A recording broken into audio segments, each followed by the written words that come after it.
delegation as a visit to India, Theresa May as hers, and Philip Hammond, when he was there as Chancellor, his first visit was to India. So there is a real important focus on our relationship with the oldest democracy and the largest democracy on the planet. Now, I think going forward, whilst we can see that there are going to be some areas of difficulty, and it's often raised with me, there is the question of students and visas, and of course there will be, as we tighten rules up, on people being able to access the skills sector visas that they need to be able to work here, the permits that they need to work here. Well, these are debates that we need to be having. Those debates need to be discussed now, openly, and without fear. And I think the problem has been, for far too long, we navel-gaze and talk to ourselves, but we're not willing to take that conversation out there. And I do plead with visitors and with the people that operate here, let's have that honest discussion before these talks are over, because it will be to our benefit to have them and to our detriment not to have them.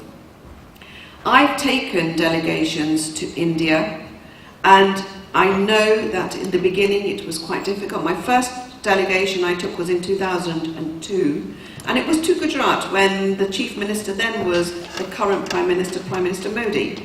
And I must tell you, in 2002, that state was way beyond many states that were in India at the time. And of course, many states are now trying to do the catch-up of trying to be a Gujarat. Now, we as businesses and people from the business community can do a lot to make sure that we take the confidence to invest in India, as well as Indian companies investing here. So I would hope that we have a relationship of equals, where people feel confident enough to be able to say, as a business, I would like to operate in India. As a business, I'd like to come and partner up with a business in the UK. It's to our benefits, all of our benefits, that we do that. And also, let's dispel the myth that the only conversation we have around immigration tends to be one of negativeness. I want us all to take out the bogeyman from immigration. Immigration has been good for this country, it has been good for every country. If you look at the countries that have thrived, they have thrived because immigration populations have added value to those countries. And we've got to dispel the myths that immigration puts a burden on countries, when in the UK we make up, and I'm looking to Subhash, about 14% of the population here. But we actually produce a GDP return of well over that number. And so we should be actually speaking up about the contribution that is being made by the immigrants to any country. So whether it's here, whether it's in the USA, where there is another topical debate going on about immigration, I think what we've got to do is to stop navel-gazing at the lack of progress and look at the progress that has been made. Now, looking at this conference today, and I want to congratulate the organisers, because the organisers have been determined to ensure that the Indian-European business relationships are built on and strengthened. And you need to be congratulated for that, because especially with the backdrop of uncertainty, with the Brexit discussions, it is so important to see you coming here and engaging at a level where you're trying to reach out and saying that we want to come to the UK to do business, we want you to come to India to do business. That is such a strong message that needs to be going out there. And when I do take delegations, and we're taking one to India in November, we are taking a trade delegation to India in November, we're doing it on the basis that we want British companies to understand that those historical relationships that were formulated many, many years ago are still strong, and that that relationship can only be strengthened, but in a different way. And that those relationships today are about equal access to markets. And we need to make the environment as accessible to everyone as possible. Now, I'm going to finish on a note of telling you a little bit about myself and why I'm so passionate about doing business, not just in this country, but across the globe, but particularly in India.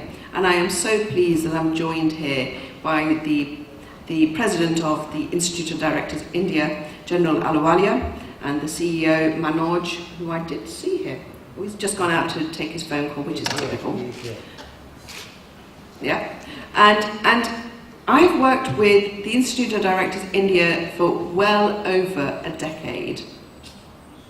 We have worked together to get leadership programs into place across the globe. And I can say that under the leadership of the General, he treats us all as army people, we have managed to see the membership grow, I think, fourfold, fivefold, General?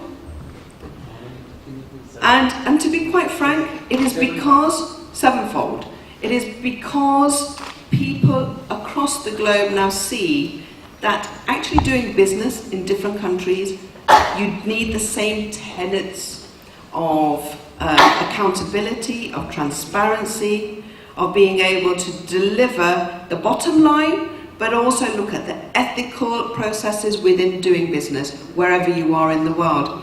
So we were in Dubai in April, and what we found was the level of interest from the Gulf countries to now accommodate working practices of leadership coming from the Institute of Directors India just shows you how we're shrinking as a globe. We're becoming smaller and much more interactive with each other, and so it matters. What happens in the UK matters to what happens in India or in China or in Japan. So it is about us all looking at ourselves as global entrepreneurs. I mean, I started business with my husband, I was 19 years old, but I came from a business background, so I know what it takes to do the grafting and the hard work. But today, it's not about grafting and hard work. Today, it's about smart work. It's about clever operating. It's about using technology at your fingertips.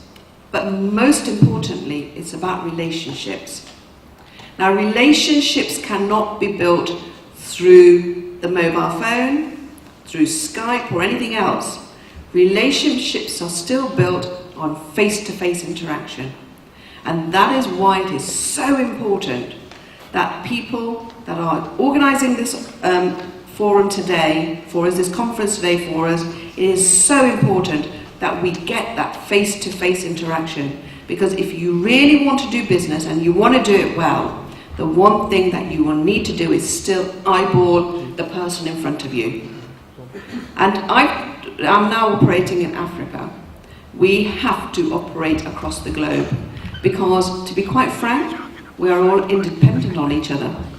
You know, we are looking to each other for resources, skills. I mean, IT skills from India prop up the UK.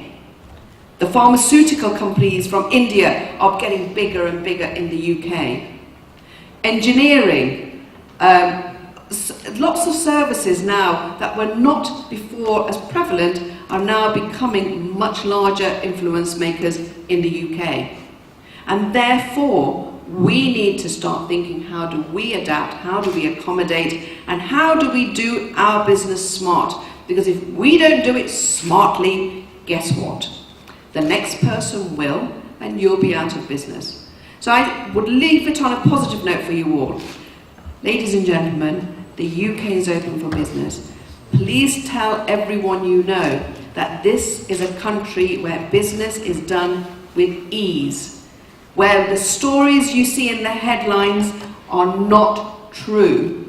This is a country where people, like my grandfather who came in 1938, managed to do business and then generate enough income, as he used to say to us, generating enough income to support his family and many, many others. So I think what we need to do is to be optimistic and confident about ourselves and be optimistic and confident about what the future holds. It's easy to be pessimistic. It's easy to talk down your country. I want to talk up my country, Britain. I also want to talk up my country of origin, India. For all the faults of both of those countries, do you know, they are still the greatest places on the planet. And I would not want us to be anywhere else than those two places. I know that going to India for me is always a return home. I go maybe 3-4 times a year. My husband goes maybe 10-12 times a year. There's a question to be asked there on what he does 10-12 times a year. But what I do know is this, that it is a great future for us, but we have to make it. Thank you very much.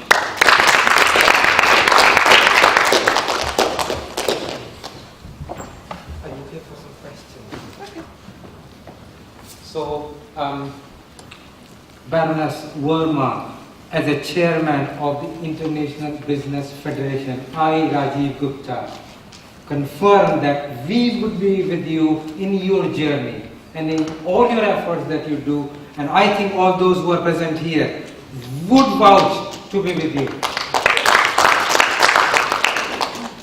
And we want you to be with us, promoting actively the same mission, the same purpose, and the same journey we are going to do together. I think all of you would agree it was extremely inspiring, motivating, and thought-provoking talk. And I think I was sitting there and I was thinking, you know, there were talk about the light bulbs. Here is the light bulb. Lot of things, and it was great to hear your story. Great to hear your story.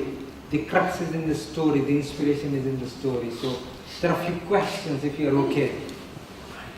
Harish. Hi. Harish Ugani. I always say in my talks that winners never quit and quitters never win. Quite cliche. But how do you make that impossible into I am possible, your journey?